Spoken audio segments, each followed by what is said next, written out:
Magandang hapon po sa inyong lahat. Ako po si G. Tonji coming to you from Los Angeles, California. Kahapon po, nag-live show po kami dito because it was International Women's Day. At ngayon naman, special pa rin ang ating araw dahil syempre kasama natin ang Asian Journal. So, we will celebrate a very special woman with us in a little bit. But now, the news from Asian Journal. Asian Journal, the leading Filipino-American newspaper since 1991. Palakpakan po dahil birthday po ni Nepomuceno ngayong araw na ito. Siyempre, hindi po natin pwedeng kalimutan. Happy birthday, Annie! Thank you so much, G.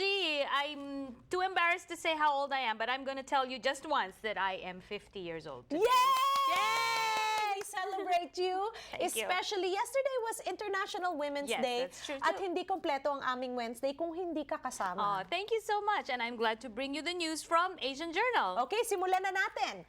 Itong ating mga balita, the Philippine Supreme Court ruled on Tuesday, March 8, that Senator Grace Poe can proceed with her presidential bid in the May 9 elections.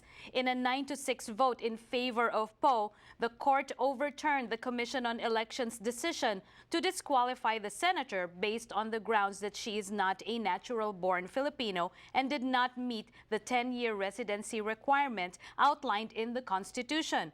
Poe, the adopted daughter of Susan Roses and the late Fernando Poe Jr., is favored to win the country's top post.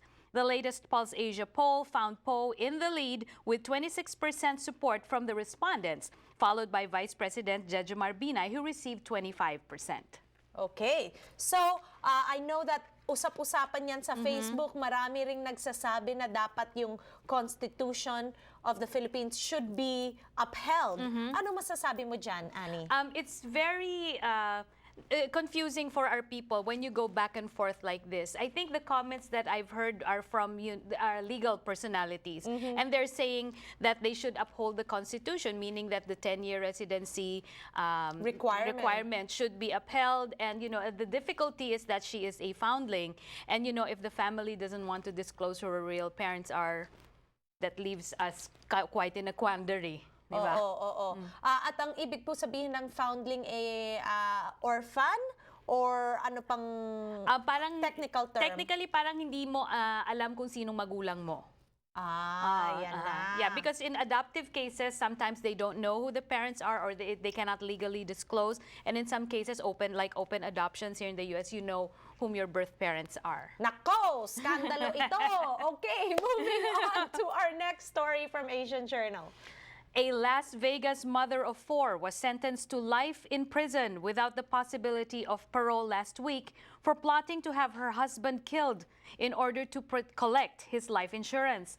Michelle Antoinette Paet, who is of Filipino descent, a source told the Asian Journal, pled guilty to conspiracy to commit murder and first-degree murder with use of a deadly weapon back in October, which took the death penalty option off the table. She had revealed that she and her then-boyfriend, Michael Rudolph Rodriguez, planned to murder her husband, Nathan Paet, who was a U.S. Air Force service member and Iraq War veteran. The Paet's 4 children currently live in Guam with relatives. Okay, so at least she has pled guilty, diba? Which means that hindi na siya papatayin.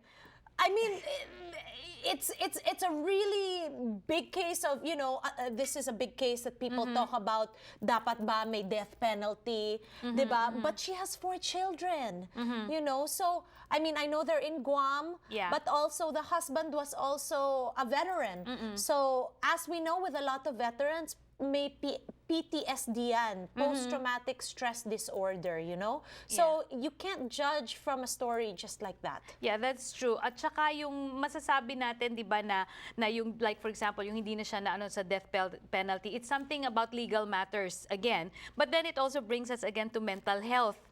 issues, di ba? Kasi I'm assuming that we don't have enough information right now if she is born and raised in the Philippines. But maybe in a general sense, talagang kailangan bigyan ng atensyon ang mental health issues. Like you said, baka may PTSD, post-traumatic stress disorder, yung kanyang husband, especially having been a veteran. I mean, we don't know what's going on there, and it's not surprising na Oo nga naman. magkaroon ng mga issue. Oo, tsaka the fact that the children are far away in Guam, you know, nangyayari to sa mga kababayan natin na talagang hindi nila kasama yung mga anak nila because nga of the immigration policies in place in America. Tsaka sometimes, di ba, yung pag mag-isip ka kung paano maapektuhan yung pamilya mo, di ba? Parang something like there are 4 other people to consider here. Oo nga. When they made those plans, you know. Oo nga. Okay, let's move on to our next story from Asian Journal. The Filipino and Hispanic community members rallied in Pomona, California, to launch the campaign for Senate Bill 1015 aimed at protecting the dignity and rights of domestic workers and families. SB 1015 builds upon the California Bill of Rights, which was signed into law by Governor Jerry Brown in 2013 and grants overtime protections to California's privately hired domestic workers, improving their quality of life. At the event, many Filipino domestic workers told stories about their experiences, oftentimes facing abusive and severely underpaid conditions. But with this bill, they are hopeful that they can be fairly compensated for their long hours and hard work. Yan, and it's about time. You know, gusto ko lang i-share isang storya. I was at the SAG Awards one year, which is the Screen Actors Guild Award, and I had the amazing opportunity to talk to Goldie Hawn's daughter, si Kate Hudson. And I introduced myself. Sabi ko, oy, I'm Filipina. And she goes, oh, I grew up with a Filipina nanny who took care of us. How interesting. So dito sa Hollywood, marami talagang domestic workers na nagtatrabaho for very wealthy showbiz families, you know? Yeah, and I hear a lot of them have good backgrounds. Like most of them are teachers. Yes. Yes, I would hear. Which probably makes you more for the position, di ba? Oo nga naman. Kasi, okay, but the point of the matter is, it's about time. So congratulations. Sana talagang we can give equal opportunities for our kababayans at our domestic workers. Maraming salamat once again. Happy birthday, thank you, Annie. G. Thank you. All right, magbabalik kami here on Kababayan Today.